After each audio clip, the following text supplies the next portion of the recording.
Bonjour, cette vidéo est donc sur l'entraide, une phrase qui vous appartient. Je vois pas pourquoi j'irai l'aider, parce qu'il ne me vient pas en aide, jamais. Et ça peut se comprendre. Je peux imaginer que lorsqu'on va aider quelqu'un et qu'il n'y a pas la réciprocité de l'aide, on y va une fois, deux fois, et puis la troisième fois, on arrête. C'est normal. Alors, je sais bien que dans les milieux philosophiques et spirituels et même psychologiques, on n'est pas d'accord avec ça. On est surtout dans l'amour gratuit. Moi, j'y crois pas trop. En tout cas, j'y suis pas. Quand je fais un cadeau à quelqu'un, c'est vrai que j'aime bien qu'il me dise merci. Voilà, c'est comme ça.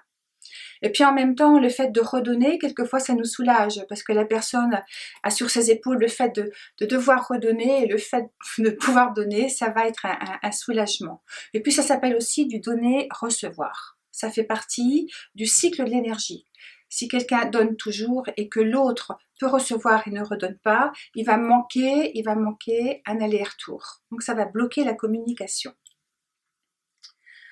L'entraide, vous avez bien compris que c'est un comportement d'être tous ensemble pour aller vers un but commun. Et puis en même temps, ça correspond à un besoin fondamental chez l'être humain, c'est le fait d'être relié aux autres. Alors ce que je voulais vous dire aussi, c'est que je vous ai beaucoup entendu dans les Indes me dire « je vois pas pourquoi j'irai l'aider puisqu'il vient pas m'aider ». Donc je me dis qu'on est beaucoup à être dans l'attente que l'autre vienne vers nous. Et là, ça aussi, ça bloque. J'ai un ami, il n'y a pas longtemps, qui m'a raconté une histoire et ça m'a fait tilt. C'est l'histoire d'un couple qui sont proches dans le lit. Ils vont se coucher, puis pas très contents. Ils ont dû être en désaccord peu de temps avant et c'était pas la première fois. Et alors, madame se dit, je vois pas pourquoi j'irai vers lui, parce que de toute façon, il vient pas vers moi. Puis lui, évidemment, se dit, je vois pas pourquoi j'irai vers elle, parce qu'elle vient pas vers moi. Alors, il y en a toujours un qui se dit, de toute façon, c'est toujours comme ça, c'est moi qui fais le premier pas. Qu'importe, la situation fait que le premier soir, ils dorment. Ils sont à peu près proches l'un de l'autre, pas tant, mais un peu. Et puis, là, ils sont vraiment très rebelles.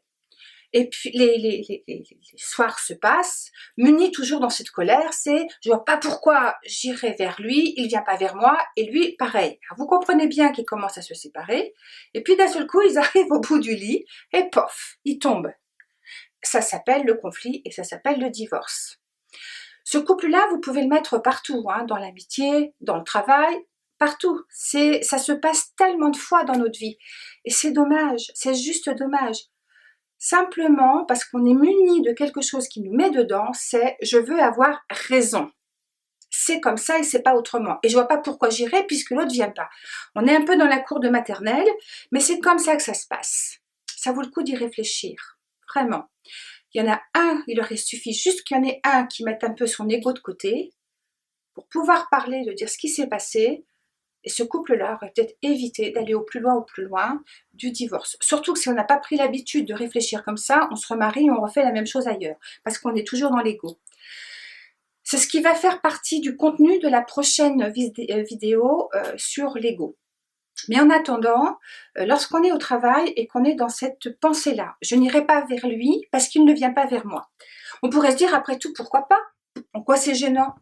On est là pour bosser, on est là simplement pour répondre à notre engagement professionnel, et puis le souci de l'entraide, qu'est-ce que ça peut bien nous faire? Sauf que c'est pas comme ça que ça se passe, parce qu'au travail, nous vivons les uns avec les autres. Et quand on est dans cette attente-là, et quand on voit qu'on donne et qu'il y a une agressivité, c'est très violent. L'indifférence, l'ignorance de l'autre, c'est pas naturel du tout, ça fait mal. Nous sommes faits pour aller vers les autres, c'est ainsi. Nous sommes faits pour pouvoir être dans la générosité de l'acte. Peut-être l'entraide, ça ressemble aussi à l'empathie. Et nous avons fait des études et nous avons vu que les bébés, les enfants, très tôt, sont tout de suite empathiques avec les enfants du même âge, même avec l'adulte. Si vous êtes là encombré, un bébé spontanément ira vous aider. Et ça peut commencer très tôt, à peu près à 12 mois.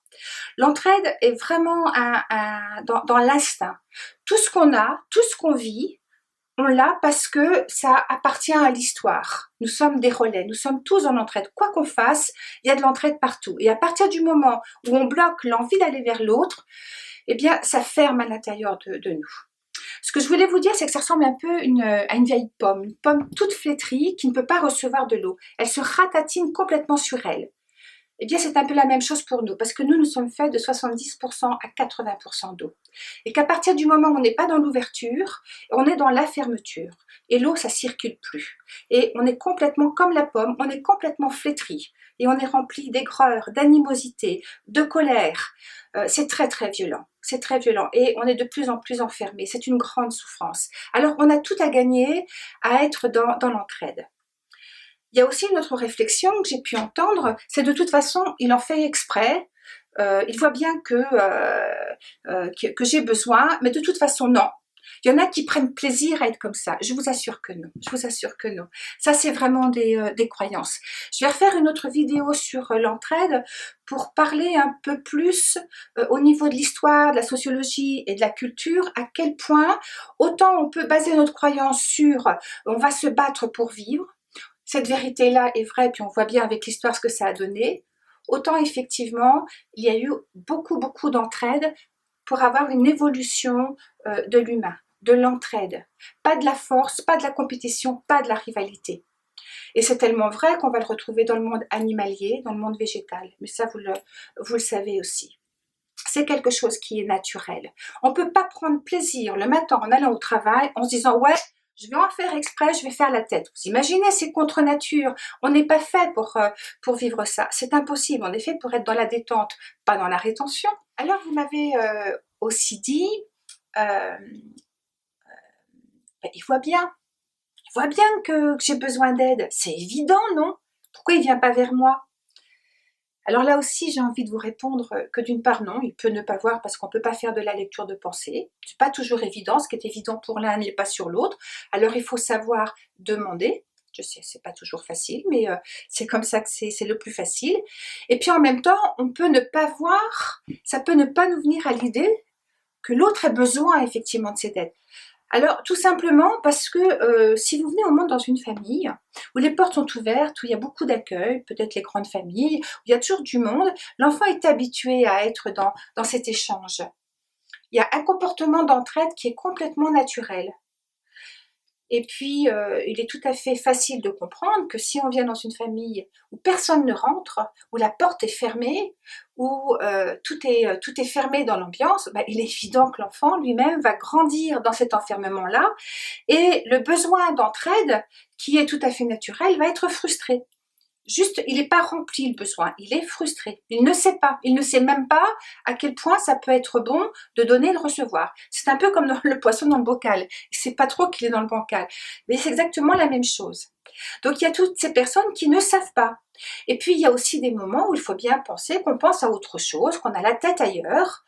Et puis on est souvent quelquefois dans ce que moi je vais appeler le hamster. Hein, le mental, ça tourne, et du coup quand on est toujours dans le mental, on ne voit pas trop ce qui se passe tout autour, on ne voit pas. Alors vous voyez, on fait quand même quelquefois des interprétations très vives et très rapides. Et puis il faut dire aussi que les gens qui ne vont pas vers les autres, hein, on peut comprendre dans le stress, dans la peur, dans l'enfermement, eh bien ils ont des peurs. Ils ont la peur d'être ridicules, ils ont la peur d'être jugés, ils ont la peur de se sentir humiliés, ils ont la peur, enfin, toutes ces peurs-là donnent plutôt de l'enfermement. C'est pas très compliqué l'entraide, mais vous voyez qu'il se met en place plein d'enjeux où on ne peut pas comme ça se balader dans des interprétations trop à la hâte, trop rapide. Ça aussi, c'est enfermant. Alors, vous avez bien compris que l'entraide, on a tout à y gagner. D'une part, ça participe au bonheur que de donner et de recevoir. Alors, comme ces vidéos vont vous servir de support pour des réflexions, je vais vous poser 3 questions. Alors je sais que dans la plupart des équipes, ça se passe plutôt bien, qu'il y a de l'entraide, il y a du regard, il y a du partage, mais c'est aussi très important de se dire pourquoi dans les autres équipes, ça ne marche pas.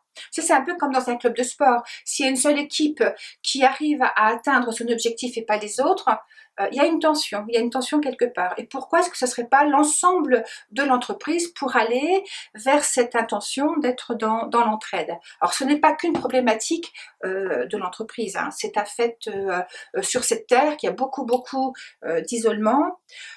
beaucoup d'enfermement et que la solitude touche et l'individualisme touche l'individu un peu partout. Peut-être pas mal en France. Nous ne sommes pas reconnus pour être un pays d'ouverture. Mais ça va se mettre en place. Ce que je voulais aussi vous dire, c'est que oui, je vais faire une vidéo parce qu'il y a une question qui est venue à moi tout à fait naturellement et je pense que vous serez sûrement d'accord. C'est comment se fait-il que dans une usine où 100% des gens n'ont pas du tout envie de partir, qu'est-ce qui fait qu'il y a des tensions? Important hein, de se dire on va bien et qu'est-ce qui fait qu'il y a des tensions. C'est aussi pour répondre à la question qu'est-ce qui fait qu'en France on est dans un pays, j'ai envie de dire un peu d'abondance dans les besoins physiologiques, psychologiques sont pas mal. Et pourquoi est-ce qu'il y a autant de dépression, de mal-être et d'ennui? Donc je vais réserver une vidéo pour tenter de répondre à ce questionnement-là. Mais avant tout, moi je vais vous poser donc 3 questions de réflexion. Pour vous, qu'est-ce qu'un comportement d'entraide? Deuxième question, pourquoi est-ce que c'est important? En quoi c'est important d'avoir un comportement d'entraide sur votre lieu de travail?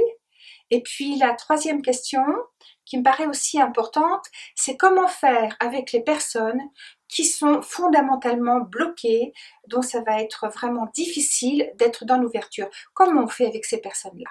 Voilà, vous y réfléchirez et puis vous me donnerez un retour. Et puis ça fera comme ça un échange assez agréable. La prochaine vidéo qui va suivre, ça me paraît tout à fait normal qu'elle porte sur l'ego, l'orgueil, ce que je nomme le mental.